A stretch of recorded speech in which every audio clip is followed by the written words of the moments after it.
ప్రభువైన యేసుక్రీస్తు నామములో కూడి వచ్చిన ప్రియులందరికీ నేను శుభములు తెలియజేస్తున్నాను. దేవుని మహాకృపను బట్టి ఇలాగా ప్రతి వారం మనం కూడుకోగలుగుతున్నందులకై దేవునికి ఎంతో కృతజ్ఞత చెల్లిస్తూ ఉన్నాను. అలాగే మనం ప్రతి వారం కూడా ఆయా బుక్స్ సర్వే చేస్తూ వస్తున్నాం. ఒక వారం పాత నిబంధన, ఒక వారం క్రొత్త నిబంధన సర్వే చేస్తూ వస్తున్నాం. అందుని బట్టి కూడా ప్రభువుకి ఎంతో కృతజ్ఞత చెల్లిస్తున్నాం. దేవుని చిత్తమైతే మనము జనవరి నెల కల్లా ఈ 66 పుస్తకాల యొక్క విశ్లేషణ ముగించనై ఉన్నాం. కనుక మరి టైం కూడా చాలా తక్కువగా ఉంది మనకి. మరి త్వరగా ఇయర్ కూడా గడుస్తున్నట్టుంది. ఆల్రెడీ దాదాపుగా 6 నెలలు అయిపోయినట్టుగానే, ఎక్కువగానే అయిపోయినట్టుగా ఉంది. జనవరి నెలకొచ్చే లోపల మళ్ళీ మనం ఈ బైబిల్ అంతా కూడా కంప్లీట్ చేస్తాం. అలాగే లాస్ట్ వీక్ మనకి రవికుమార్ గారు ఐ థింక్ తెస్సలోనిక పత్రిక తీయడం జరిగిందని నమ్ముతున్నాను. దాన్ని బట్టి కూడా దేవునికి వందనాలు చెల్లిస్తున్నాను. ఈ రోజున మనము కొలస్సీ పత్రిక అన్న. ఏది ఫిలిపియా? కొలస్సీ పత్రిక. ఓహ్! కొలస్సీ పత్రిక లాస్ట్ టైమ్ తీసుకున్నట్టుగా నేను విన్నాను. దాన్ని బట్టి కూడా దేవునికి వందనాలు చెల్లిస్తున్నాను. అలాగే దేవుని బిడ్డలారా, ఈ రోజున మనము ఇర్మియా గ్రంథాన్ని చూడబోతున్నాం. ద హోల్ బుక్ సర్వే ఇర్మియా గ్రంథం చూస్తాం. కనుక బైబిల్స్ తెరిచి ఉంచండి ఇర్మియా గ్రంథం. అలాగే మీ నోట్స్ రెడీ చేసుకోండి, మీ పెన్స్ రెడీగా పెట్టుకోండి. మీరు వెంటనే ఇవన్నీ కూడా నోట్ చేసుకోవడానికి వీలుకరంగా ఉండేటట్టుగా చూసుకోండి. ఇర్మియా గ్రంథం ఇర్మియా రాశాడు, అది తెలుస్తూనే ఉంది మనకి. ఇర్మియా గురించి ఒక మాట ఏంటంటే విలపించు ప్రవక్త అని చెప్పబడింది. A prophet who weeps, a prophet who laments అనే మాట. ఇర్మియా తర్వాత మనకి మళ్ళీ విలాప వాక్యాలే ఉన్నాయి. మళ్ళీ ఆయన రాసిన పుస్తకమే ఒకటుంది. కనుక అది కూడా మనం చూస్తాం తర్వాత. ఎనీవే, బట్ ఈ రోజున ఇర్మియా గ్రంథం చూడబోతున్నాం. ఎంటైర్ ఇర్మియా గ్రంథం యొక్క థీమ్ మనం ఆలోచన చేస్తే దేవుని యొక్క తీర్పు వస్తా ఉంది, మారు మనసు పొందండి అన్న కేక అన్నమాట. 52 అధ్యాయాల్లో ఈ కేక మనకి వినపడతా ఉంటుంది దేవుని బిడ్డలారా. The judgement is coming, repent అనే మాట. దేవుని యొక్క తీర్పు వస్తా ఉంది, మీరు మారు మనసు పొందండి, మీ జీవితాలు మార్చుకోండి, సిద్ధపడండి అన్నట్టుగా ఇర్మియా యొక్క పిలుపు ఉన్నట్టుగా మనం చూస్తూ ఉంటాం దీంట్లో. ఇంకా ఆశ్చర్యం ఏంటంటే మనకి మొదటి అధ్యాయం మొదటి వచనంలోనే మనకు కనపడుతున్న మాట ఏంటంటే ఇర్మియా హిల్కియా కుమారుడు అని రాయబడింది. ఫస్ట్ చాప్టర్లోనే మనకు తెలిసిన మాట ఏంటంటే ఇర్మియా హిల్కియా కుమారుడు. హిల్కియా ఎవరు అంటే యాజకుడు. జనరల్గా ఆ దినాల్లో ఒక తండ్రి యాజకుడైతే కుమారుడు కూడా యాజకుడు అవ్వాల్సిందే. ఓ తండ్రి ప్రవక్తగా ఉంటే దాదాపుగా కుమారుడు కూడా ఆ ప్రవక్త లైన్లోకి రావడానికి ఛాన్స్ ఉంది. ఈ రోజుల్లో మనం గమనిస్తున్నట్టుగా డాక్టర్స్ ఫ్యామిలీ నుండి పిల్లలు కూడా డాక్టర్స్ అవుతూ ఉంటారు. కానీ ఈ రోజుల్లో ఒకవేళ కొన్ని ప్లేసెస్లో టీచర్స్గా ఉన్నవాళ్ళు వాళ్ళ పిల్లల్ని టీచర్స్ చేస్తారు. కానీ పాస్టర్స్ పిల్లలు ఎప్పుడు పాస్టర్స్ గారు ఈ దినాలు కదండి. ఇవాంజలిస్ట్ పిల్లలు ఎప్పుడు ఇవాంజలిస్టులు గారు, మిషనరీ పిల్లలు ఎప్పుడు మిషనరీలు గారు. కనుక ఇప్పుడంతా కొంచెం మారిపోయింది, పరిస్థితులన్నీ మారుతూ వస్తున్నాయి. ఆ దినాల్లో హిల్కియా యాజకుడుగా ఉన్నప్పుడు తన కుమారుడైనటువంటి ఇర్మియాని యాజకుని చేయాలని చాలా చక్కని తరబీతి ఇచ్చాడు, అతనికి అన్ని విషయాలు నేర్పించాడు. కానీ ఆశ్చర్యం ఏంటంటే మొదటి అధ్యాయంలోనే 4-5 వచనాలు మనం గమనిస్తే అక్కడ దేవుని యొక్క పిలుపు ఇర్మియాకు వచ్చింది. ఈ దేవుని పిలుపు ఇర్మియాకు వచ్చినప్పుడు ఇర్మియా యొక్క వయసు ఎంత అంటే 20 సంవత్సరాలు, 20 years ఓల్డ్, యంగ్ బాయ్, యవనస్తుడు. ఏమనొచ్చింది పిలుపు? నేను గర్భములో నేను నిన్ను రూపింపక మునిపే నేను నిన్ను ఎరిగితిని, నీవు గర్భము నుండి బడక మునిపే నేను నిన్ను ప్రతిష్ఠించి తిని అని చెప్తూ దేవుడు అన్నాడు, జనములకు ప్రవక్తగా నేను నిన్ను నియమించితిని అని అంటాడు దేవుడు. కనుక ఇట్స్ ఎ వెరీ షాకింగ్ పిలుపు అన్నమాట.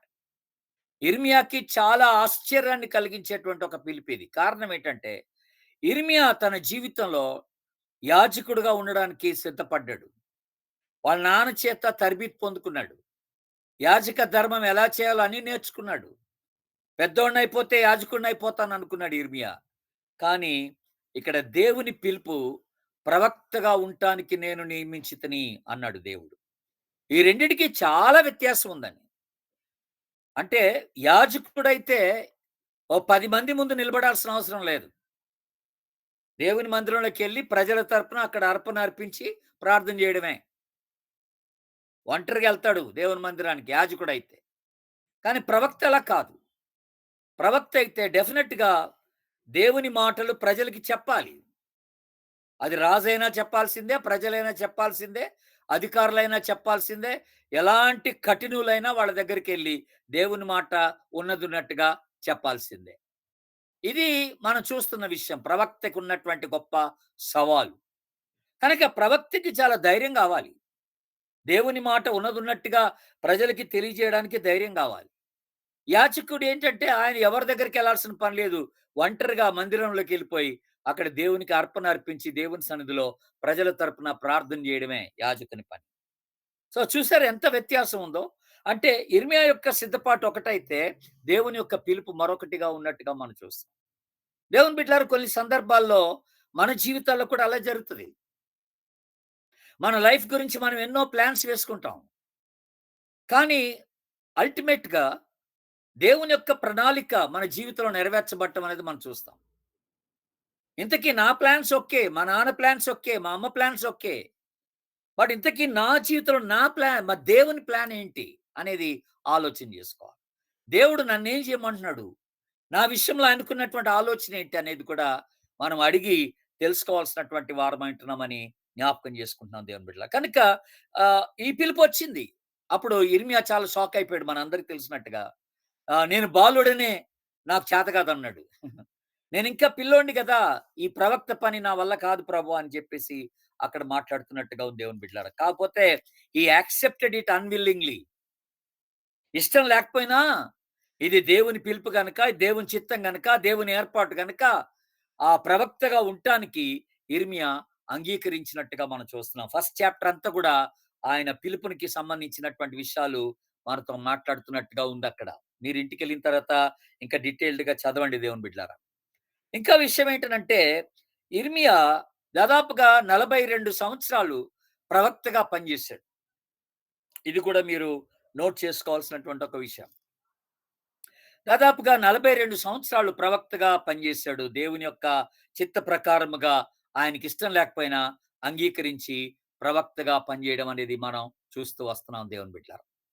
ఆ తరువాత యెరూషలేము యొక్క నాశనానికి ముందు, యెరూషలేము నాశనం చేయబడేటప్పుడును, ఆ యెరూషలేము నాశనం అయిపోయిన తర్వాతను ఆయన ప్రవక్తగా పనిచేసినట్టుగా చూస్తున్నాం. 3 సందర్భాల్లో, 3 దశల్లో యిర్మీయా ప్రవక్తగా ఉండి వాళ్ళకి దేవుని మాటలు తెలియచేసిన వ్యక్తిగా ఉన్నట్టుగా మనం చూస్తున్నాం.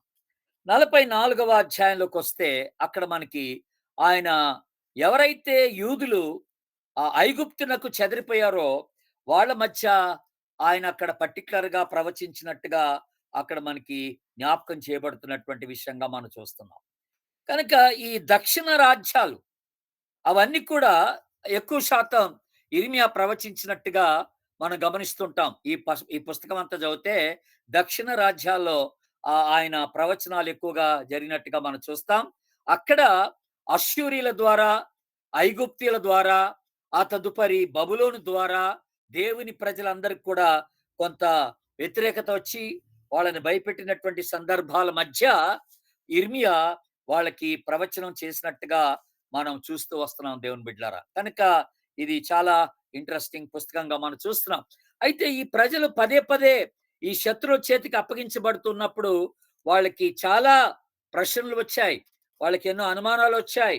ఆ సందర్భంలో మనకి బాగా పరిచయమైన ఒక మంచి లేఖన భాగం యిర్మీయా గ్రంథం 29వ అధ్యాయం 11వ వచనంలో మనం చూస్తాం. అక్కడ దేవుడు అంటున్నాడు, నేను మిమ్మల్ని గూర్చి ఉద్దేశించిన సంగతులు నేను ఎరుగుదును. రాబోవు కాలమందు అవి మీకు నిరీక్షణ కలుగుటకై, అవి సమాధానకరమైన ఉద్దేశంలే గాని హానికరమైనవి కావంటాడు. I know the plans that I have made for you అని దేవుడు ఇర్మియాతో మాట్లాడుతున్నట్టుగా, ఇర్మియా ద్వారా మాట్లాడుతున్నట్టుగా ఉంటది. తన ప్రజలకి దేవుడు జ్ఞాపకం చేస్తున్నాడు. మిమ్మల్ని ఈ పరిస్థితుల గుండా నేను తీసుకొని వెళ్తున్నానంటే నాకొక ప్రణాళిక ఉన్నదని దేవుడు జ్ఞాపకం చేస్తున్నాడు. ఏం జరుగుతుందో నాకు తెలుసు. ఏం అవ్వబోతుందో నాకు తెలుసు. I know the plans I have made for you. నేను మీ కొరకు ఏర్పాటు చేసినటువంటి సంగతులు నేను ఎరుగుదును అని దేవుడు ఇక్కడ క్లియర్ గా మాట్లాడుతున్నట్టుగా ఉంది. దేవుని బిడ్డలారా, ఇది చాలా ఎంకరేజింగ్ వర్డ్ మనకి ఈ రాత్రి వేళ మొట్టమొదటిగా ప్రథమంగా ఇర్మియా జీవితాన్ని గురించి మనం జ్ఞాపకం చేసుకుంటున్నప్పుడు ఏంటి ఎంకరేజింగ్ వర్డ్ అని అంటే 29:11 ఎంకరేజింగ్ వర్డ్ మనకి. కనుక ఈ రోజున నువ్వు ఏ స్థితిలో గతులు గుండా వెళ్తున్నావో దేవుని బాగా తెలుసు అనమాట. దేవుడు ఎరిగి ఉన్నాడు. నీ పరిస్థితి అంతా దేవుడు ఎరిగి ఉన్నాడు గనక ఆయన ఒక ప్రణాళిక చొప్పున నీ జీవితాన్ని నడిపిస్తున్నాడని నువ్వు తెలుసుకోవాలి.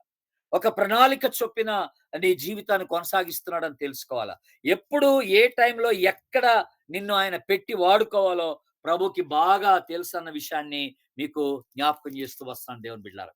అయితే దీంట్లో ప్రథమంగా 3 ప్రధానమైన ఈ పుస్తకంలో 3 ప్రధానమైనటువంటి లేఖన భాగాలు, వచనాలు మనం చూస్తాం. అంటే కీ వర్సెస్ అంటాం మనం. అదేంటంటే 7వ అధ్యాయం చూడండి ఒకసారి మీరు. 7వ అధ్యాయంలో ఇర్మియా గ్రంథం 23, 24 వచనాలు నేను చదువుతున్నాను. ఇది ఒక కీ వర్స్‌గా మనం తీసుకోవాలి దీన్ని. ఇది మూల వాక్యంగా తీసుకోవాలి దీన్ని. 23, 24 ఏదనగా నా మాటలు మీరు అంగీకరించిన యెడల నేను మీకు దేవుడనై ఉందును, మీరు నాకు జనులై ఉందురు. మీకు క్షేమము కలిగినట్లు నేను మీకు ఆజ్ఞాపించుచున్న మార్గమంతటి యందు మీరు నడుచుకొనుడి. అయితే వారు వినకపోయిరి, చెవి యొగ్గకుండిరి. తర్వాత ముందుకు సాగక వెనకదీయచు తమ ఆలోచనలు బట్టి తమ దుష్ట హృదయ కాఠిన్యమును అనుసరించి నడుచుచు వచ్చిరి. Very very sad thing. దేవుడు అంటున్నాడు, నేను మీకు దేవుడిగా ఉంటాను, మీరు నాకు ప్రజలుగా ఉండండి, మీరు నాకు విధేయులవ్వండి, నేను చెప్పిన మాట వినండి, అప్పుడు మీకు ఎంతో ఆశీర్వాదం కలుగుద్దని దేవుడు జ్ఞాపకం చేస్తా ఉంటే ఈ ప్రజలు వినలేదు. కనుక అందుకనే దేవుడు శత్రువులకు అప్పగిస్తూ వచ్చాడు.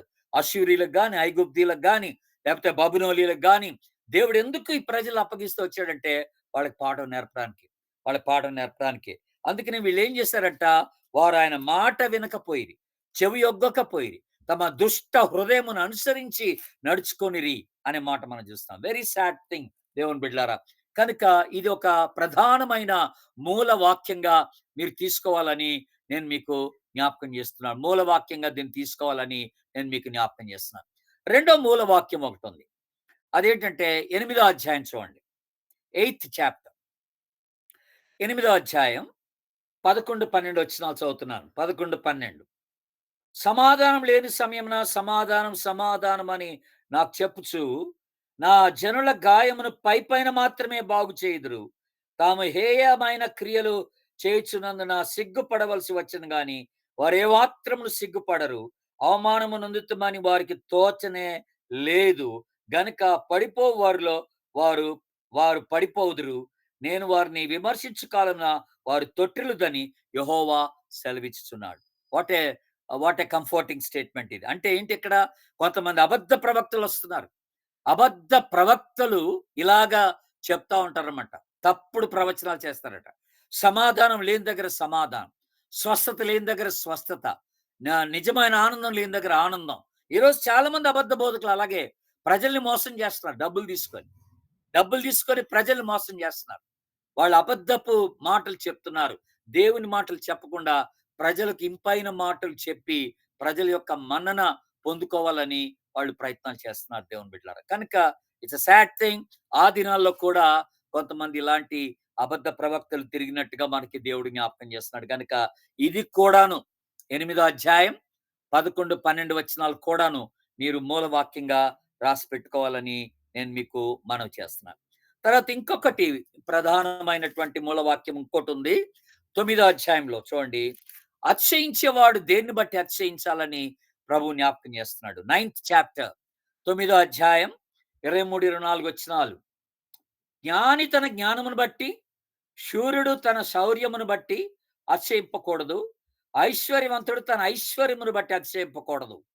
అయితే నీకున్న జ్ఞానాన్ని బట్టో, నీకున్న బలాన్ని బట్టో, నీకున్న డబ్బుని బట్టో అతిశయించడం కాదు గాని, అతిశయించువాడు దేన్ని బట్టి అతిశయించాలంట? భూమి మీద కృప చూపుచు, నీతి న్యాయములు జరిగించుచున్న యెహోవాను నేనే అని గ్రహించి, నన్ను పరిశీలనగా తెలుసుకొనుట యందు వాడు అతిశయింపవలెను. What a beautiful word. కనుక నిజమైన అతిశయం ఏంటంటే మనకి, మనం ప్రభువును తెలుసుకున్నాం అనుటలో నిజమైన అతిశయం ఉండాలట. ఆయన ఆయనను ఎరిగిన వారముగా ఉండామని చెప్పుటలో నిజమైనటువంటి అతిశయం ఉండాలని ప్రభు జ్ఞాపకం చేస్తాడు. నీ ధనాన్ని బట్టి, నీ ఆధిక్యతను బట్టి, నీ హోదాను బట్టి, నీ జ్ఞానాన్ని బట్టి, నీ చదువుని బట్టి, తెలివితేటలను బట్టి అతిశయించడం కాదబ్బాయ్. ప్రభువుని తెలుసుకున్నావా లేదా? ప్రభుని ఎరిగున్నావా లేదా? దాన్ని బట్టి నీ జీవితంలో నువ్వు అతిశయించాలని ప్రభువు జ్ఞాపకం చేస్తున్నట్టుగా ఉంది దేవుని బిడ్డలారా. కనుక దేవుని బిడ్డలారా, ఈ రీతిగా ఈ పుస్తకంలో మనం 3 ప్రధానమైన లేఖన భాగాలు, కీ వర్సెస్‌గా మనము చూస్తూ వస్తున్నాం. తర్వాత దేవుడు వీళ్ళకి ఓ చక్కని వాగ్దానం, వీరి పట్ల ఒక నిబంధన, వీరి పట్ల ఒక నూతన నిబంధన, ఈ ప్రజల పట్ల దేవుడు చేసినటువంటి నిబంధన ఒకటుంది. అది కూడా మనం ఒకసారి జ్ఞాపకం చేసుకుందాం. 31వ అధ్యాయానికి రండి దయచేసి. ఇర్మియా గ్రంథం 31వ అధ్యాయం 31వ వచనం నుండి చాలా చాలా 4, 5 వచనాలు ఉన్నాయి అక్కడ మనం చూడాల్సినవి. కానీ నేను మీకు బ్రీఫ్‌గా అక్కడ జ్ఞాపకం చేస్తాను. 31వ వచనంలో ఏం రాయబడి ఉందంటే, ఇశ్రాయేలుతోను యూదా వారితోను క్రొత్త నిబంధన చేయు దినములు వచ్చుచున్నవి, ఇదే యెహోవా వాక్ అన్నాడు. 31 అధ్యాయం 31 వచనంలో మనం అది చూస్తాం. మీరు 31 అధ్యాయం 31 నుంచి 34 వరకు మీరు అలా రాసి పెట్టుకోండి దేవుని బిడ్డలారా. అక్కడ దేవుడు చెప్తున్న మాట ఏంటంటే, చాలా చక్కని మాట. దేవుడు పలుకుతున్న మాట ఏంటంటే 33వ వచనంలో, ఈ దినములైన తర్వాత నేను ఇశ్రాయేలు వారితోను యూదా వారితోను చేయబో నిబంధన ఇదే. అదేంటంటే, వారి మనసుల్లో నా ధర్మ విధిని ఉంచెదను, వారి హృదయముల మీద దాన్ని నేను రాసెదను అని అన్నాడు. అంటే అర్థం ఏంటండి? మా ధర్మ విధి అంటే దేవుని యొక్క న్యాయ విధులు, దేవుని యొక్క చిత్తం అని అనమాట ధర్మ విధి అంటే. అది ఎక్కడ రాస్తా అంటున్నాడు? వాళ్ళ హృదయ పలకల మీద రాస్తానంటున్నాడు దేవుడు. అంటే ఇంకో మాటలో చెప్పాలంటే, దేవుడు సంపూర్తిగా ఈ ఇశ్రాయేలీయులకును, యూదా వారికిని దేవుడు చెప్తుంది ఏంటంటే, నా చిత్తాన్ని పరిపూర్ణంగా నేను మీకు తెలియజేయవాడునై ఉంటున్నానని దేవుడు జ్ఞాపకం చేస్తున్నాడు దేవుని బిడ్డలారా. కనుక వెరీ వెరీ ఇంపార్టెంట్ వచనంగా దీన్ని మనం తీసుకోవాలా. ఇది నూతన నిబంధన. తన ప్రజల పట్ల దేవుడు ఒక క్రొత్త నిబంధన చేస్తున్నాడు. ఆయన చిత్తాన్ని, ఆయన ధర్మ విధిని వాళ్ళ హృదయాల మీద పెట్టి, తన యొక్క మనసులో ఉన్నటువంటి ఆలోచన తన ప్రజలకి తెలియచేయటానికి ఇష్టపడుతున్నటువంటి దేవుడుగా ఇక్కడ మనకి కనపరుస్తూ ఉన్నాడు దేవుని బిడ్డ. ఇక ఆ తర్వాత మొదటి 45 అధ్యాయాలు ఇది రాసుకోవాలి మీరు. మొదటి 45 అధ్యాయాలు అంటే ఒకటో అధ్యాయం నుండి 45వ అధ్యాయం వరకు 1-45 చాప్టర్స్ అంతా కూడా మనం చదువుతుంటే, యూదా వారి పైన దేవుని యొక్క తీర్పు అని రాసుకోండి. యూదా వారికి దేవుని యొక్క తీర్పు అనే మాట. జడ్జ్‌మెంట్ టు జూడా అనే మాట మనం జ్ఞాపకం చేసుకోవాలి. ఎందుకు ఈ తీర్పు? ఈ అధ్యాయాలన్నీ మీరు చదివితే అక్కడ పదే పదే మీకు తెలుస్తున్నటువంటి ఒక విషయం ఏంటనంటే, యూదా ప్రజలు ఏ విధంగా ఆయన పట్ల అవిశ్వాసాన్ని కనపరిచారో, ఏ విధంగా అవిధేయతను కనపరిచారో, ఆ అధ్యాయాలన్నిట్లో కూడా క్లియర్‌గా మనకి తెలియచేయబడుతున్నట్టుగా ఉంది దేవుని బిడ్డలారా. కనుక మొట్టమొదటిగా వాళ్ళ మీదకి దేవుడు ఒక తీర్పును తీసుకొచ్చినట్టుగా మనం చూస్తా వస్తున్నాం. అయితే ఈ 45 అధ్యాయాల్లో కొన్ని ప్రధానమైనటువంటి సంగతులు దేవుడు మాట్లాడుతూ వచ్చాడు. ఒకటేంటనంటే, ఫస్ట్ అధ్యాయంలో ఇర్మియా పిలుపున్నది ఆఫ్ కోర్స్. ఆ తర్వాత రాను రాను మనం గమనించేదేంటంటే విగ్రహారాధన. రెండోది ఇది రాసుకోండి. రెండోది ఏంటంటే విగ్రహారాధన. మూడోది ఏంటంటే కరప్టెడ్ లీడర్‌షిప్ అంటాం మనం. అంటే చెడిపోయినటువంటి నాయకత్వం. చెడిపోయిన నాయకత్వం. ఆ తర్వాత నాలుగో విషయం ఏంటనంటే మోరల్ కాంప్రమైజ్ అంటాం మనం. అంటే అర్థం ఏంటనంటే నైతికంగా రాజీ పడిన స్థితి. అంటే నైతిక విషయాల్లో వాళ్ళు దేవుని అనుసరించకుండా లోక సంబంధమైన వాటికి రాజీ పడిపోయినటువంటి స్థితిని మనం చూస్తా ఉన్నాం అన్నమాట. ఆ తర్వాత ఈ యూదా వారికి అనేక పర్యాయములు ఆ ప్రవక్తల ద్వారా వచ్చినటువంటి హెచ్చరిక కూడా మనం చూస్తున్నాం. ప్రవక్త ద్వారా వచ్చినటువంటి హెచ్చరికలు మనం చూస్తాం. 45 అధ్యాయాల్లో. ఆ తర్వాత ప్రధానంగా 30 అధ్యాయం నుండి 33 అధ్యాయం వరకు కూడా మీరు గమనించండి ఇది. 30 అధ్యాయం నుండి 33 అధ్యాయం వరకు కూడా వాళ్ళకి దేవుడు వాళ్ళని తిరిగి సమకూర్చే విషయంలో దేవుడు అనుగ్రహించినటువంటి వాగ్దానాలు మనం చూస్తాం. ద ప్రామిస్ ఆఫ్ రెస్టరేషన్ అనే మాట మనం జ్ఞాపకం చేసుకుంటున్నాం.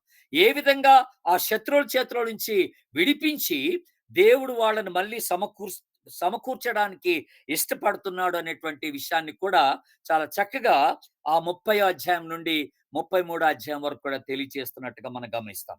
ఆ తదుపరి ఇంకొక వెరీ ఇంపార్టెంట్ థింగ్ ఏంటంటే 39వ అధ్యాయం నుండి 45వ అధ్యాయం వరకు 39 నుండి 45వ అధ్యాయం వరకు కూడా మనం చూసేది ఏంటంటే యెరూషలేము యొక్క ఆ నాశనం, యెరూషలేము యొక్క పడిపోయిన స్థితిని మనం గమనిస్తా ఉంటాం అన్నమాట. అది కూడా ఆ అధ్యాయంలో వివరించబడ్డట్టుగా మనం గమనిస్తున్నాం దేవుని బిడ్డలారా. ఆ తర్వాత ఈ పుస్తకంలో కొన్ని ప్రధానమైనటువంటి రాజులు కొంతమంది మనకు కనపడతారు. రాజులు అయిపోయినా కొంతమంది ప్రజలు అంటే కొన్ని గుంపుల ప్రజలు మనకి కనపడతా ఉంటారు. ఎవరు వాళ్ళంటే ఇటు యూదా ప్రజలు, ఇశ్రాయేల్ ప్రజలు, బరూచ్ అనేటువంటి వ్యక్తి, తర్వాత ఎబ్దమెలెక్ అన్నటువంటి ఒక వ్యక్తి, నెబుకద్నెజరు, రెచబైట్స్ అన్నటువంటి వాళ్ళు కూడా ప్రజలు, రెచబైట్స్ అన్నటువంటి ప్రజలు కూడా వాళ్ళు కూడా మనకు కనపడతా ఉంటారు. ప్రధానంగా ఒక 5 గుంపుల ప్రజలు లేకపోతే రాజుతో పాటు 5 గుంపుల ప్రజలు కూడా మనం ఇక్కడ చూస్తూ వస్తున్నాం దేవుని బిడ్డ. 46వ అధ్యాయం నుండి 51 లేకపోతే 52 కూడా పెట్టుకోవచ్చులే గాని 46వ అధ్యాయం నుండి 51వ అధ్యాయం వరకు మనకి ఏం కనపడుతుందంటే జనములకు లేకపోతే దేశాలకు విరుద్ధంగా దేవుని యొక్క ప్రవచనం. దేశాలకు విరుద్ధంగా దేవుని యొక్క ప్రవచనాన్ని మనం చూస్తాం అక్కడ. ఆయా దేశాలకి దేవుడిచ్చేటువంటి ప్రవచనాలు ఎలాగున్నాయి, వ్యతిరేకంగా, విరుద్ధంగా ఎలాగ దేవుడు ప్రవచించాడో అవన్నీ మనకి జ్ఞాపకం చేస్తూ వస్తున్నాడు. మీరు రాసుకోవాలనుకుంటే బ్రీఫ్‌గా రాసుకోండి ఇలాగా. ఎలాగంటే 46వ అధ్యాయం 46వ అధ్యాయం ఐగుప్తుకు విరోధంగా ప్రవచనం. ఐగుప్తునకు విరోధంగా ప్రవచనం జరిగింది. 47వ అధ్యాయం ఫిలిస్తీన్లకు విరోధంగా ప్రవచనం జరిగింది. 47, 48 మోయాబీయులకు విరోధంగా ప్రవచనం జరిగింది. మోయాబునకు విరోధముగా ప్రవచనం జరిగింది. అలాగే 49లో దాదాపుగా 5 దేశాలకి లేకపోతే 5 గుంపులకు విరుద్ధంగా ప్రవచనం చేశారు 49వ అధ్యాయంలో. ఈ 5 గుంపులు ఎవరంటే అమోనీయులు ఒకటి, మొదటి గుంపు. రెండోది ఎదోమీయులు, రెండో గుంపు ఎదోమీయులు. మూడో గుంపు దమస్కు పట్టణం. నాలుగోది కేదారు, కేదార్కి విరోధంగా ప్రవచనం జరిగింది. ఐదోది ఇంకొకటి ఏంటంటే హాసోరు. హాసోరు అనే మాట ఉపయోగించాడు. హ్యాజర్ అంటారు ఇంగ్లీష్‌లో. హాసోరు అది దాని మీద కూడా ప్రవచనం వచ్చింది. ఇంకొకటి కూడా ఉందండి ఆరోది. అదేంటనంటే ఎలాము, ఏలాము అనే మాట. ఎలాం అని ఉంది ఇంగ్లీష్‌లో. ఏలాము అని రాసింది తెలుగులో. అది కూడా మీరు రాసుకోవాల్సినటువంటి ఒక మాట. దాదాపుగా ఇక్కడ మనకిప్పుడు అంటే మొదటి నుంచి 46 నుండి మనం గమనించుకుంటూ వస్తే 46 నుండి గమనించుకుంటూ వస్తే 9 దేశాల పైన, 9 ప్రాంతాల పైన దేవుని యొక్క ప్రవచనం. ఐగుప్తు, ఫిలిస్తీయులు, మోయాబీయులు, అమ్మోనీయులు, ఎదోమీయులు, దమస్కు, కేదారు, హాసోరు, ఎలాము, ఏలాము అనేటువంటి మాట. ఇవన్నీ కూడా. ఆ తర్వాత 50, 51 అధ్యాయాలు. 50, 51 అధ్యాయాల్లో బబులోనికి విరుద్ధంగా ప్రవచనం జరిగినట్టుగా మనం చూస్తాం. బబులోనికి విరుద్ధంగా ప్రవచనాలు, దేవుడు చేసిన ప్రవచనాలు ఏంటో అక్కడ వివరించబడ్డాయి. అంటే ఇప్పుడు మనం డీటెయిల్డ్‌గా బుక్ అంతా చూడట్లేదు గనక నేను వాటిని వివరించట్లేదు గనక మీరు అవి ఒట్టిగా నోట్ చేసి పెట్టుకోండి. మళ్ళీ డీపర్ స్టడీ చేసేటప్పుడు వాటిని సుదీర్ఘంగా, లోతుగా ధ్యానించడానికి ఏంటి ఐగుప్తు మీద ఎలాంటి ప్రవచనం వచ్చిందంటే అప్పుడు 46 అధ్యాయం చదువుకోండి. ఫిలిస్తీన్ల మీద ఎలాంటి ప్రవచనం జరిగిందో 47 అధ్యాయం చదువుకోండి. అలాగనమాట. అట్లాగా మీరు డీటెయిల్‌గా చూసుకోవడానికి ప్రయత్నం చేయొచ్చన్నట్టు. ఇప్పుడు మనం ఈ బుక్‌ని ఒకవేళ ఇప్పుడు 2 భాగాలు చేశాను మీకు యాక్చువల్‌గా నేను. మొదటి 45 అధ్యాయాల్లో ఒకటి చూపించాను. యూదా వారి పైన దేవుని యొక్క తీర్పు అని చెప్పాను. 46 నుండి 51 వరకు కొన్ని దేశాలకి విరుద్ధంగా దేవుడిచ్చినటువంటి ప్రవచనాలని మీకు జ్ఞాపకం చేశాను. ఈ 2 భాగాలు చేశాను. యాక్చువల్‌గా అయితే మనము ఈ 52 అధ్యాయాల్ని 4 భాగాలుగా విభజించొచ్చండి. 4 భాగాలు. ఎలాగంటే మొదటి 10 అధ్యాయాలు రాసుకోండి. మొదటి 10 అధ్యాయాలు అంటే 1 నుంచి 10 అధ్యాయం వరకు ఇర్మియాకి దేవుని యొక్క పిలుపు. ఇర్మియాకు దేవుని యొక్క పిలుపు. 11 అధ్యాయం నుండి 28 అధ్యాయం వరకు.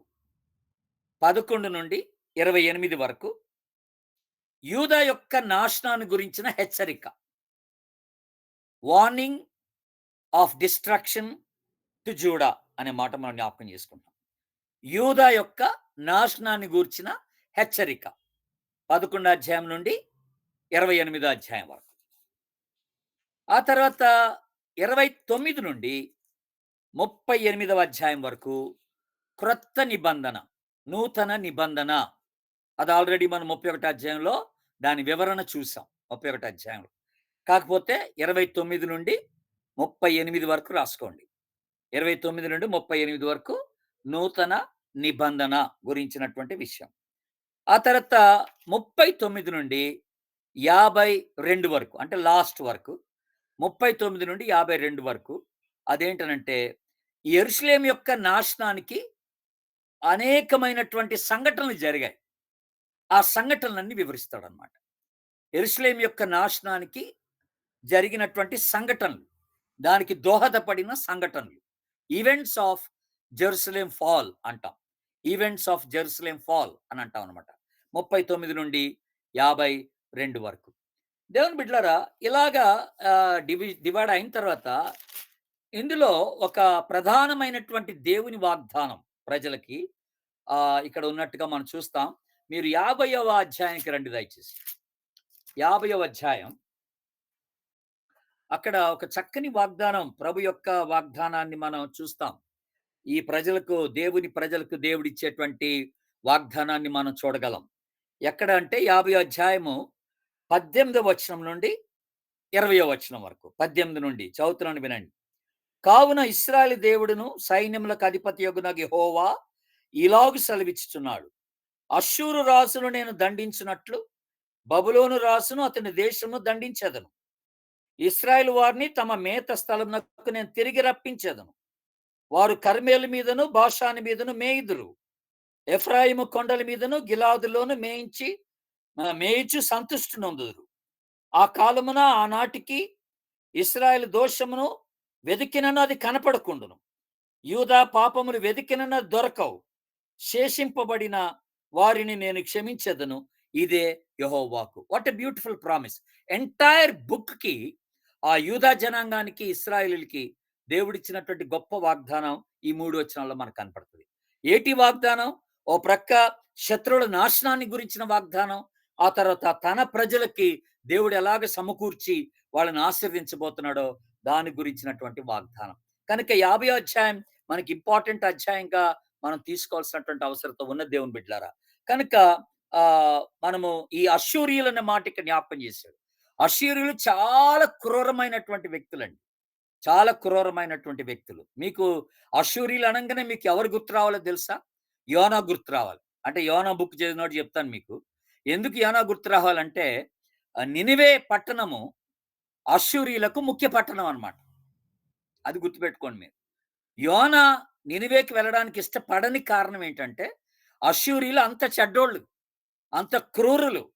వాళ్ళ నాశనాన్ని కోరుకున్నాడు గాని వాళ్ళకి దేవుని యొక్క వర్తమానం అందించి వాళ్ళు పొరపాటున మారుమనసు పొందుతారేమని భయపడిపోయి నేను అక్కడికి వెళ్ళనన్నాడన్నమాట. అది సంగతి. కనుక అష్షూరీయులు చాలా క్రూరమైనటువంటి వ్యక్తులు దేవుని బిడ్డలారా.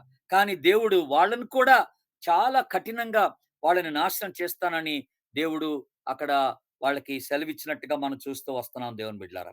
తర్వాత 39వ అధ్యాయంలో మనం గమనించినట్లయితే అక్కడ యెరూషలేము యొక్క నాశనం, లేకపోతే అది పడిపోయినటువంటి స్థితిని అక్కడ మనకి జ్ఞాపకం చేస్తా ఉన్నాడు. 39లో చూడండి. 39వ అధ్యాయం 8వ వచనం. కల్దీలు రాజు నగరును, ప్రజల ఇండ్లను అగ్నిచేత కాల్చివేసి, యెరూషలేము ప్రాకారములను పడగొట్టిరి. ఇది మనం చూస్తామన్నమాట ఇక్కడ. యెరూషలేము ప్రాకారములు పడగొట్టిరి అనే మాట. అయితే దేవుని బిడ్డారా, ఇది జస్ట్ మీకు పాసింగ్ రిమార్క్‌గా నేను మీకు జ్ఞాపకం చేస్తున్నాను. ఎందుకంటే దీంట్లో ఈవెంట్స్ జరిగినయి కొన్ని. యెరూషలేము యొక్క నాశనానికి అనేకమైనటువంటి పరిస్థితులు, దోహదపడిన పరిస్థితులు నేను మీకు జ్ఞాపకం చేశాను. 39వ అధ్యాయం నుండి 52వ అధ్యాయం వరకు అవన్నీ కూడా వివరించబడ్డాయని మీకు చెప్పాను. కనుక ఇప్పుడు మనం డీటెయిల్డ్‌గా వాటిని గురించి చూడట్లేదు గానీ, జస్ట్ ఒక మాట 39వ అధ్యాయంలో మీకది జ్ఞాపకం చేశాను. బట్ ఈవెంట్స్ అన్నీ గూడా దానికి సంబంధించినటువంటి ఆ యొక్క ఆహ్, అనేకమైన సంఘటనలు ఈ అధ్యాయాలన్నిట్లో కూడా వివరించబడ్డట్టుగా మీరు చూడొచ్చనమాట. తర్వాత ఇంకొక మాట, ఇంకొక ఇన్ఫర్మేషన్. యూదా జనాంగాన్ని, యూదా ప్రజల్ని ఒక 5గురు రాజులు ఏలినట్టుగా మనకి ఈ పుస్తకంలో మనం చూడొచ్చు. 5గురు రాజులు ఏలినట్టుగా ఈ యిర్మీయా గ్రంథంలో మనం చూడొచ్చు. ఎవరు ఈ 5గురు రాజులు అనంటే మీరు జస్ట్ రాసుకోండి. మీరు ఆళ్ళ పేర్లు రాసుకోండి. యోషియా, జోషాయా అంటాం మనం ఇంగ్లీష్‌లో. యోషియా 13 సంవత్సరాలు ఏలాడు. 13 సంవత్సరాలు. తర్వాత యెహోయాజు 3 నెలలు ఏలాడు. ఆ తర్వాత యెహోయాకీము 11 సంవత్సరాలు ఏలాడు వీళ్ళని. ఆ తర్వాత కీను ఉంది, కీము ఉంది. 2 ఉన్నాయి. యెహోయాకీను 2 రాజులు వేరన్నమాట. ఈయన కూడా 11 సంవత్సరాలు ఏలాడు. యెహోయాకీను ఇద్దరు రాజులున్నారు. వీళ్ళిద్దరు కూడా 11 సంవత్సరాలు ఏలారు. ఆ తర్వాత సిద్కియా, మనందరికి తెలిసినట్టుగా సిద్కియా. ఆయన కూడా కఠినుడే. సిద్కియా రాజు కూడా 11 సంవత్సరాలు ఏలినట్టుగా మనం చూస్తున్నాం దేవుని బిడ్డలారా. ఆ తర్వాత వీళ్ళందరిలోకెల్లా కొంచెం మూర్ఖంగా, చెడ్డగా ప్రవర్తించినటువంటి రాజు, తర్వాత కొన్ని సందర్భాల్లో చెప్పబడిన రాజు పేరేంటంటే మనష్షే. మనష్షే గురించి కూడా అక్కడ వివరించబడ్డట్టుగా మనం చూస్తూ వస్తున్నాం. అది కూడా మీరు రాసుకోవచ్చు. అయితే ఇప్పుడు విషయం ఏంటనంటే, ఇప్పుడు యూదా ప్రజలు కానీ, ఇశ్రాయేలీయులు కానీ దేవునికి విరుద్ధంగా చేసినటువంటి పాపం ఏంటసలు? ఎందుకు వాళ్ళని ఇన్ని పర్యాయములు శత్రువుల చేతికి అప్పగించాల్సొచ్చింది? ఆయా శత్రువులకి ఎందుకు పదే పదే దేవుడు అప్పగించుకుంటూ వచ్చాడు అనే మాట మనం ఆలోచన చేస్తే, ఈ 52 అధ్యాయాలు దీర్ఘంగా మనం స్టడీ చేస్తే దేవుని బిడ్డలారా, ఇక్కడ ప్రధానంగా ఒకవేళ వీటిని మనం డివైడ్ చేసుకుంటూ వస్తే, ప్రధానంగా ఒక 10 రకాలైనటువంటి తప్పులు చేశారు. ఈ ప్రజలు, దేవుని ప్రజలు 10 రకాలైనటువంటి తప్పులు చేశారు. నేను ఇవన్నీ కూడా చదవడానికి నాకు టైం లేదు. రెఫరెన్సెస్ చదవడానికి నాకు టైం లేదు గానీ, మీరు రెఫరెన్స్ రాసుకోండి. మీరు నేను చెప్పేది రాసుకోండి. మొట్టమొదటిగా వీళ్ళు చేసింది ఏంటంటే వ్యభిచారం. అడల్టరీ. 5వ అధ్యాయం 7వ వచనం, 7వ అధ్యాయం 9వ వచనం. ఇది మొదటి తప్పు, మొదటి పాపం అడల్టరీ. రెండోది, మొదటిదేంటి 5వ అధ్యాయం 7వ వచనం, 7వ అధ్యాయం 9వ వచనం అని చెప్పాను. అడల్టరీ అని చెప్పాను, వ్యభిచారం. రెండోది 7వ అధ్యాయం 5వ వచనంలో మనకు కనపడుతది. పరదేశులను, తండ్రి లేని వారిని, విధవరాండ్రను అణిచివేశారు, అణగద్రొక్కారు. పరదేశులను, తండ్రి లేని వారిని, విధవరాండ్రను అణగద్రొక్కేశారు. 7వ అధ్యాయం 5వ వచనం. ఆ తర్వాత 7వ అధ్యాయం 10వ వచనం, 11వ అధ్యాయం 13వ వచనం. మూడో తప్పేంటంటే అన్య దేవతలను ఆరాధించారు. అన్య దేవతలను ఆరాధించారు. Worshipping falls God's. ఇది మూడోది.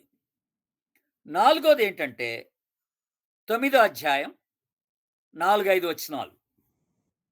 9వ అధ్యాయం 4, 5 వచనాలు మీరు గమనిస్తే, వీళ్ళు అబద్ధము, దూషణ, వంచన ఈ 3 చేశారన్నమాట.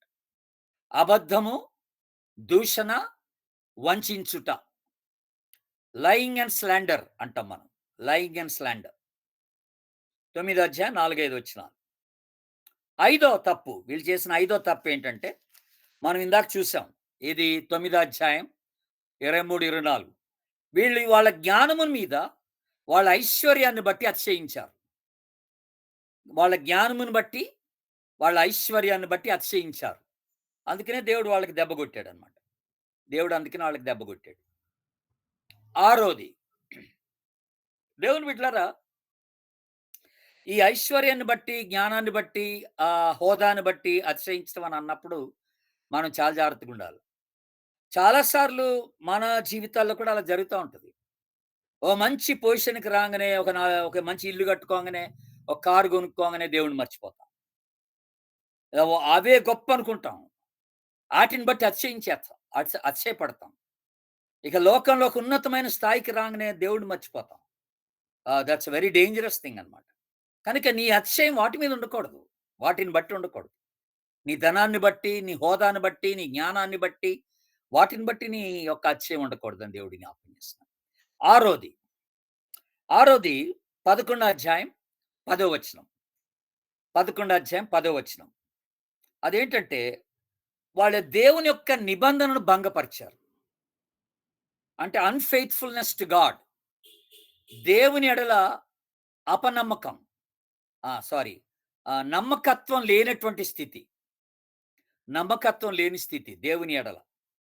అలా కనపరిచారు వాళ్ళు. దానికి అక్కడ ఆహ్, కరెక్ట్ మాట ఏంటంటే 11 అధ్యాయం 10 వచనంలో నిబంధన భంగపరచుట అని రాసుకోవడం బెటర్. దేవుని యొక్క నిబంధనని భంగపరిచేశారు. ఇక ఆ తదుపరి 13 అధ్యాయం. 13 అధ్యాయం 15-22 వరకు. ఇంకా తదుపరి కొన్ని వచనాలు గూడా మీరు చూసుకుంటే గర్వం. గర్వం ఒకటి ప్రధానంగా వాళ్ళలో కనపడిందనమాట. గర్వం. ఆ తర్వాత 17 అధ్యాయం 19-23 వరకు మీరు చూసుకోండి. ప్రధానంగా 23ని మీరు సర్కిల్ జేసుకోండి. 17 అధ్యాయం 19-23 వరకు. అక్కడ వీళ్ళు చేసిన పెద్ద తప్పేంటంటే సబ్బాతుని ఉల్లంఘించారు. సబ్బాతు దినాన్ని, దేవుని యొక్క దినాన్ని, ప్రభు యొక్క దినమును వాళ్ళు ఉల్లంఘించినట్టుగా మనం చూస్తా ఉన్నాం. కనుక ఈ దినాల్లో మనకి ఇవ్వబడిన హెచ్చరిక ఏంటండి? హెబ్రీ పత్రిక 10వ అధ్యాయం 25, 26 వచనాల్లో మనకి ఇవ్వబడిన హెచ్చరిక ఏంటి? ఆ దినము సమీపించుచున్న కొలది మీరు సమాజముగా కూడుట మానక మరి ఎక్కువగా చేయమన్నాడు ఆ పని. ఆరాధన కూడుకోవటం మరి ఎక్కువగా చేయమన్నాడు ఈ దినాల్లో మనల్ని. కనుక ఆ దినాల్లో కూడా సబ్బాతును పాటించమన్నాడు దేవుడు వాళ్ళని. అదొక క్రమం, వాళ్ళకి అప్పజెప్పిన క్రమం. ఆ క్రమాన్ని వాళ్ళు ఉల్లంఘించినట్టుగా మనం చూస్తున్నాం. అది 8వ తప్పు. 9వ తప్పేంటనంటే దేవుని పట్ల కృతజ్ఞత లేని స్థితిని కనపరిచారు. 18వ అధ్యాయం 20వ వచనం. ఇన్‌గ్రాటిట్యూడ్ టువర్డ్స్ గాడ్. ఇన్‌గ్రాటిట్యూడ్ టువర్డ్స్ గాడ్ అనే మాట చూస్తున్నాం. దేవుని పట్ల కృతజ్ఞత లేని స్థితి. అది జ్ఞాపకం చేశారు. దేవుడు ఆ విషయాన్ని బట్టి కూడా వాళ్ళని గద్దించినట్టుగా మనం చూస్తున్నాం దేవుని బిడ్డలారా. ఆ విషయాన్ని బట్టి గద్దించినట్టుగా మనం చూస్తున్నాం. తర్వాత చివరిగా 10ది 19దో అధ్యాయం 4, 5 వచనాలు మీరు గమనిస్తే వాళ్ళక్కడ పెద్ద తప్పు చేశారు ఏంటనంటే బయలుదేవతకి వాళ్ళు బలిపీఠాలు కట్టి వాళ్ళ కుమారులని బలిచ్చేసారట. కుమారులను బలివ్వడానికి బలిపీఠాలు కట్టుకున్నారు బయలుదేవతకి. ఎంత ఘోరమైన పరిస్థితి అది మీరు చూడండి. అంటే దేవుణ్ణి పూర్తిగా సరాసరి దేవుడిని వాళ్ళు వదిలేసినటువంటి వారిగా కనపడుతున్నట్టుగా ఉందన్నమాట. కనుక దేవుడు వాళ్ళకి ఎట్లైనా నేర్పాల్సి వచ్చిందన్నమాట. పాఠం నేర్పాల్సి వచ్చింది. కనుక ఈ 10 రకాలైనటువంటి తప్పులు వాళ్ళు చేశారు. వ్యభిచారము, పరదేశుల్ని అణిచివేయడము, అన్య దేవత ఆరాధన చేశారు. తర్వాత అబద్ధము, ఆ తర్వాత దూషణ, వంచన ఇవన్నీ కనపడ్డాయి. ఆ తర్వాత అతిశయించారు. వాళ్ళకున్న డబ్బును బట్టి, హోదాను బట్టి అతిశయించారు.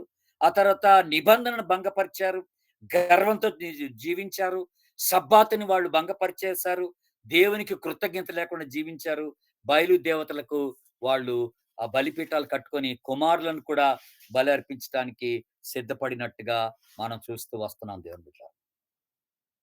చాలా విచారకరమైనటువంటి పరిస్థితి అది. ఇక చివరికొస్తున్నాం మనం. అదేంటనంటే యేసుక్రీస్తు ఇర్మియా గ్రంథంలో ఎక్కడ కనపడతాడు మనకి? యేసుక్రీస్తు ఇర్మియా గ్రంథంలో ఎక్కడ కనపడతాడంటే మీరు ఒకసారి 2వ అధ్యాయం తీయండి. 2వ అధ్యాయం ఇర్మియా గ్రంథం క్రీస్తు యొక్క మెటఫార్ సాదృశ్యమైనటువంటిది. యేసుక్రీస్తుకి సాదృశ్యమైనటువంటి ఒక విషయం అక్కడ మనకి జ్ఞాపకం చేయబడుతూ ఉన్నది. 2వ అధ్యాయము 13వ వచనం అక్కడ రాయబడి ఉంది. నా జనులు 2 నేరములు చేసి ఉన్నారు. జీవ జలముల ఊటనైన నన్ను విడిచి తమ కొరకు తొట్లను అనగా బద్దలైన నీళ్లు నిలవని తొట్లను తొలపించుకొని ఉన్నారు అని అన్నాడు. అంటే మనం ఆ మాటకొస్తేనండి ఇక్కడ ఈ 10 తప్పుల్లో ఈ తప్పు కనపడలేదు మనకి. కానీ అది ఎక్కడ కనపడుతుంది మనకి? వాళ్ళు అన్య దేవత ఆరాధన చేసినప్పుడు, బయలు దేవత విగ్రహాలని అంటే బలిపీఠాలు కట్టుకున్నప్పుడు ఈ పని చేసినట్టు లెక్కనమాట. ఈ పని చేసినట్టు లెక్క. వాళ్ళు తమ కొరకే తొట్లను కట్టుకున్నారు అనంటే, ఆ జీవజల ఊటనైన నన్ను వాళ్ళు విసర్జించారు అని దేవుడు జ్ఞాపకం చేస్తున్నాడు. కనుక దానికి ప్రధానంగా మనకు కనపడుతున్న 2 తప్పులేంటంటే, అన్ని దేవత ఆరాధన ఒకటి, బయలు దేవత ఆరాధన. ఈ 2 కూడా దానికి ప్రధానంగా కనపడుతుంది. ఇక్కడ జీవజల ఊట ఎవరది? యేసు ప్రభువే. కనుక యోహాను సువార్త 7 అధ్యాయం దీనికి మనం లింక్ అవుతదనమాట. యోహాను సువార్త 7 అధ్యాయం లింక్ చేసుకోవచ్చు. జీవజల నది. నన్ను నా యందు విశ్వాసముంచు వానిలో నేను జీవజల నదులను ఉబికింపజేస్తా అన్నాడు దేవుని బిడ్డలారా. అదే మరి సమరయ స్త్రీతో మాట్లాడేటప్పుడు నేనిచ్చే నీళ్లు తాగువాడు ఎన్నటికి దప్పిగొనడు. ఆయన మాట్లాడుతుంది జీవజల నది గురించి ఆయన మాట్లాడుతున్నట్టుగా మనకు కనపడతా ఉంది దేవుని బిడ్డలారా. కనుక మొదటిగా యేసు ప్రభు మనకి ఇక్కడ కనపడతాడు. రెండోదిగా 23వ అధ్యాయంకి రండి. 23 అధ్యాయం 4, 5, 6 వచనాలు. 23 అధ్యాయంలో 4, 5, 6 వచనాలు. నేను వాటి మీద కాపరులను నియమించేదను. ఇక మీదట అవి భయపడకుండును, బెదరపోకుండాను, వాటిలో ఒకటైనను తప్పిపోకుండాను, వీరు నా గొర్రెలను మేపెదరు. ఇదే యెహోవా వాక్కు. తర్వాత రాబోవు దినములో నేను దావీదునకు నీతి చిగురును పుట్టించెదను. దిస్ ఇస్ యేసు ప్రభువుని గురించినటువంటి ప్రవచనం ఇది. దావీదునకు నీతి చిగురు పుట్టించెదను అన్నది యేసు ప్రభునకు సాదృశ్యమైనటువంటి ప్రవచనం దేవుని బిడ్డలారా. కనుక అతడు రాజై పరిపాలన చేయును. అతడు వివేకముగా నడుచుకొనుచు కార్యము జరిగించుచు భూమి మీద నీతి న్యాయములు జరిగించుచు అతని దినములలో యూదా రక్షణ నొందును.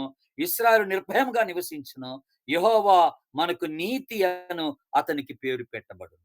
యెహోవా నీతి అని అతనికి పేరు పెట్టబడును. కనుక రాబోతున్నటువంటి కాపరి, అలాగే రాబోతున్నటువంటి నీతిని జరిగించువాడు, యెహోవాయే మన నీతి అన్నటువంటి 3 మాటలు ఈ 23 అధ్యాయంలో యేసు ప్రభుకి సంబంధించినటువంటి మాటలుగా మనం చూస్తా వస్తాం. ఇది రెండో విషయం యేసు ప్రభుని గురించి. మూడోది ఇందాక మీకు ఆల్రెడీ జ్ఞాపకం చేశాను. మళ్ళొకసారి రాసుకుంటే రాసుకోండి. 31 అధ్యాయం 31 వచనం. క్రొత్త నిబంధన. ఈ క్రొత్త నిబంధన అనేది యేసు ప్రభుకి సూచనగా ఉంటుందన్నమాట. మనకి క్రొత్త నిబంధనలో కూడా యేసు ప్రభు మాట్లాడిన మాటలే క్రొత్త నిబంధన అనే మాట. ఆయన మరణ పునరుద్ధానాలు మనకు క్రొత్త నిబంధనగా ఉన్నవని కూడా జ్ఞాపకం చేయబడతా ఉంది. కనుక ఆయన రొట్టె విరిచినప్పుడు మనం ఆ రొట్టె ద్రాక్షారస పాల్గొంటున్నప్పుడు ఇది మీ కొరకైనటువంటి క్రొత్త నిబంధన అన్నాడు దేవుని బిడ్డలారా. కనుక ఆయన శ్రమపడుట, రక్తము చిందించుట, మనకి రక్షణ సంప్రాప్తి చేయుట ఇదంతా క్రొత్త నిబంధనకు సూచనగా మనకు కనపడతా ఉన్నట్టుగా జ్ఞాపకం చేసుకుంటున్నాం. తర్వాత 50వ అధ్యాయానికి రండి. ఇర్మియా గ్రంథం 50వ అధ్యాయం 34వ వచనం. 50 అధ్యాయము 34వ వచనం. వాని విమోచకుడు బలవంతుడు, సైన్యములకు అధిపతియగు యెహోవా అని ఆయనకు పేరు. భూమికి విశ్రాంతి కలుగచేయుటకు బబులోను నివాసులను ఆయన కలవరపరచుటకు ఆయన బాగుగా వాదించి వారి వ్యాధ్యమును కడముట్టించును అనే మాట. కనుక విమోచకుడు అనే మాట ఇక్కడ జ్ఞాపకం చేయబడిన మాట అండర్లైన్ చేసుకో. విమోచకుడు బలవంతుడు. ఎవరు? మన విమోచకుడు యేసు ప్రభువే. మన విమోచకుడు యేసు ప్రభు అనే మాట మనం ఇప్పుడు చూస్తున్నాం. కనుక ఇది యేసు ప్రభుకు సంబంధించినటువంటి చక్కని ప్రవచనంగా, మాటగా మనకు కనపడతా ఉంది దేవుని బిడ్డలారా. కనుక ఇది చాలా ప్రధానమైనటువంటి విషయం అని మీకు జ్ఞాపకం చేస్తున్నాను. తర్వాత ఇర్మియా లైఫ్‌లో మనం చూసేటువంటి ఇంకొక విషయం ఏంటనంటే, ఆయన అనేక రాజుల మధ్య ఆయన ప్రవచిస్తూ వచ్చాడు. అనేక రాజుల చేత ఆయన హింసల పాలయ్యాడు, శ్రమల పాలయ్యాడు దేవుని బిడ్డలారా. ఆయన సిద్కియా రాజు అతన్ని సిస్టన్ అంటారు. నీటి తొట్టిలో, బురద తొట్టిలో పడేశాడు చంపాలని చెప్పేసి. అది కూడా మనం చూస్తాం. ఆ టైంలో ఎబెద్ మెలెక్ అని ఒక అతను ఒక మంచి దాసుడు ఇర్మియాని అక్కడి నుంచి బయటికి లాగి 38 అధ్యాయంలో అతనికి సహాయపడ్డట్టుగా మనం చూస్తా వస్తాం. 38 అధ్యాయంలో ఇవన్నీ జరుగుతుండగా మనం చూస్తాం దేవుని బిడ్డలారా. అయితే ఇక్కడ లాస్ట్‌లో మీకు ఒక వెరీ, వెరీ ఇంపార్టెంట్ థింగ్ మీకు జ్ఞాపకం చేయాలని నేను ఇష్టపడుతున్నాను. నేనేం చెప్పాను ప్రథమంగా యిర్మీయా ఎన్ని సంవత్సరాలు ప్రవచించాడని చెప్పాను. దాదాపుగా 42 సంవత్సరాలు ప్రవచించాడు. గుర్తుపెట్టుకోండి. 42 సంవత్సరాలు ప్రవచించాడు దాదాపుగా. విషయం ఏంటనంటే 42 సంవత్సరాల్లో ఒక్కళ్ళు కూడా మారలేదు. ఆయన ప్రవచనం విని ఎవ్వరు మారలే. ఎవ్వరు మారలేదు. Not a single soul was changed. అంటే దాని అర్థం ఏంటండి ఇక్కడ? కొన్నిసార్లు అంటే ఇప్పుడు ఒకవేళ అలాగే ఇప్పుడు ఏదైనా పాస్టర్‌కి జరిగిందనుకోండి. ఎవరన్నా మిషనరీస్‌కి లేతే కొత్తగా సంఘం స్థాపించిన పాస్టర్ గారికి అలా జరిగిందనుకోండి. ఆయన చర్చ్ స్థాపించిన తర్వాత 1 సంవత్సరం, 2 సంవత్సరాలు, 3 సంవత్సరాలు అసలు ఆత్మలే రక్షింపబడకపోతే ఏం చేస్తాడు పాపం ఆయన? ఎంత నిరుత్సాహపడిపోతాడు. అసలు నా పిలుపు కరెక్ట్ కాదేమో అనుకుంటాడు. నేను మరి దేవుని ఆశీర్వాదం నా పైన లేదేమో అనుకుంటాడు. అనుకోని చాలా డిసప్పాయింట్ అయిపోతారు గూడా కదా! అది గూడా వదిలేసిపోతారు. పరిచయను గూడా వదిలేసి ఎళ్ళిపోతారు కొంతమంది. కానీ ఇక్కడ మనం నేర్చుకోవాల్సిన గొప్ప సత్యం ఏంటనంటే, యిర్మీయా జీవితం ద్వారా దేవుడు మాకు నేర్పిస్తుంది. నీ రిజల్ట్స్ కాదబ్బా ఇంపార్టెంట్. నువ్వు ఎంత ఫలితాన్ని సాధించావన్నది గాదు నీ పరిచర్యలో. చాలా సార్లు సండే స్కూల్ మినిస్ట్రీలో, యూత్ మినిస్ట్రీలో, విలేజ్ మినిస్ట్రీస్‌లో మనం ఫలితాల కొరకు చూస్తా ఉంటాం. దేవుడు చూసేది ఫలితాలు కాదండి. దేవుడు చూసేది నమ్మకత్వం. అది మీరు గుర్తుపెట్టుకోవాలి. ఎ వెరీ వండర్‌ఫుల్ లెసన్ ఇక్కడ. మనందరికీ దేవుడు నేర్పిస్తున్న యిర్మీయా ద్వారా నేర్పిస్తున్న చక్కని ఒక పాఠం ఏంటంటే, యిర్మీయా జస్ట్ విధేయత చూపించాడంతే. ఎప్పుడు ఏ రాజుకి ఎలాంటి ప్రవచనం చేయమంటే అలా ప్రవచనం చేశాడు. ఏ ప్రజలకి ఏ మాటలు చెప్పమంటే అది చెప్పేసాడంతే. ఆ ప్రజలు మారతారా? మారలేదు. వాళ్ళు అలాగే కఠినులయిపోయారు. దేవునికి దూరస్తులయిపోయారు. కానీ ఈయన చెప్తానే ఉన్నాడు. దేవుడు ఏది చెప్పంటే అది చెప్పాడండి. అది వెరీ ఇంపార్టెంట్. అందుకనే మనకు కూడా దేవుడు ఒక మంచి మాట జ్ఞాపకం చేశాడు. మత్తయి 25 అధ్యాయం మనందరికి తెలిసిందే అది. మత్తయి 25, 21లో చూస్తాం మనం. అది నమ్మకమైన మంచి దాసుడా. ప్రశంస. 5 తలాంతులు తీసుకెళ్ళిన వాడికి, 2 తలాంతులు తీసుకెళ్ళిన వాడికి ప్రశంస ఏంటండి? ప్రశంస ఏంటంటే నమ్మకమైన మంచి దాసుడు. సక్సెస్‌ఫుల్ దాసుడా అనలేదు. విజయవంతుడైన దాసుడా అనలేదక్కడ. నమ్మకమైన దాసుడు. నమ్మకంగా పని చేశారు మీరు. Thoughts it. కనుక దేవుడు నీకు నాకు అప్పగించిన పనిలో నమ్మకంగా ఉండడమే. అది సెక్యులర్ జాబ్ గానియండి, పరిచర్య గానివ్వండి. గవర్నమెంట్ ఉద్యోగం గానివ్వండి, దేవుని సేవ గానివ్వండి. లేపోతే చర్చ్‌లో ఒక బాధ్యత గానివ్వండి. దేవుడు మనకిచ్చే పనిని నమ్మకంగా చేయడమే. దేవుడు మన నుండి ఆశిస్తున్నటువంటి. దానికి ఫలితాలుంటాయి. ఆ నమ్మకత్వానికే మనకి రిజల్ట్స్ కనపడతాయి. రివార్డ్స్ దేవుని నుండి బహుమానాలు మనం పొందుకుంటాం. నమ్మకత్వానికే బహుమానాలు గాని, మనకి ఫలితాలకి గాదు. మనం పొందుకున్న రిజల్ట్స్‌ని బట్టి గాదండి, మనకి వచ్చేటువంటి బహుమానం. అది గుర్తుపెట్టుకోవాలి దేవుని బిడ్డలారా. కనుక యిర్మీయా లైఫ్ అంతా మనం చూస్తేనండి, 3 విషయాలు మనం జ్ఞాపకం జేసుకోవచ్చు. మనకి పాఠంగా నేర్చుకోవాల్సిన 3 విషయాలు.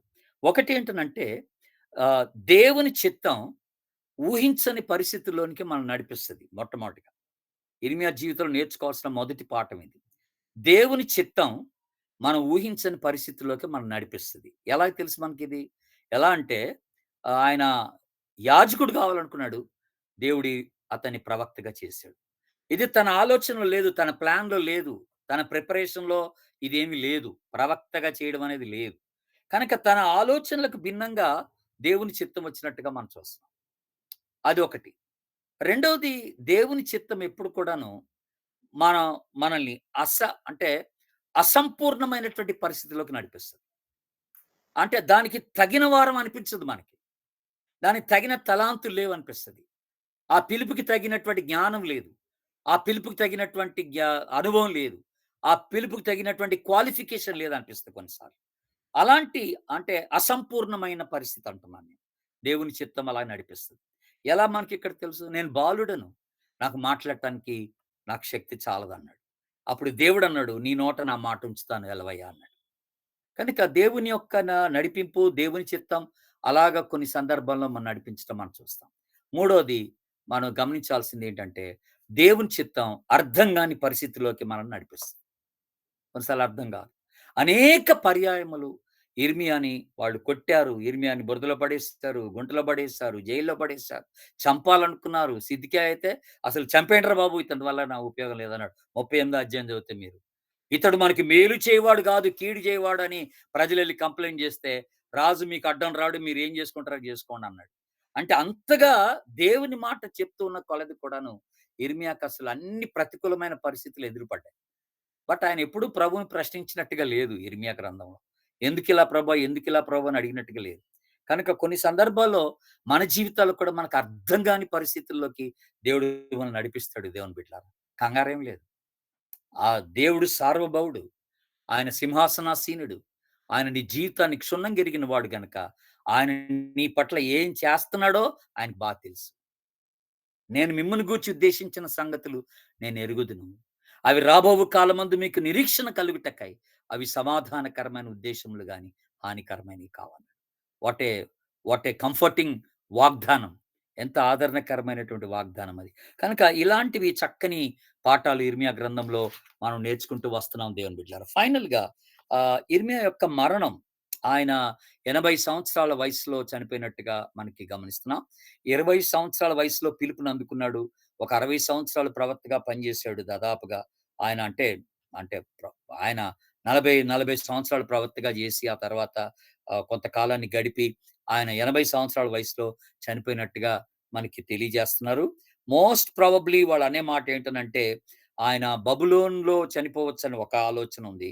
ఇంకొంతమంది ఏమంటారంటే సాధారణ మరణమే పొందుకున్నాడని, సాధారణ మరణం పొందుకున్నాడని, ఐగుప్తులో చనిపోయాడని కూడా కొంతమంది అంటారు. ఐగుప్తులో చనిపోయాడని కొంతమంది అంటారు.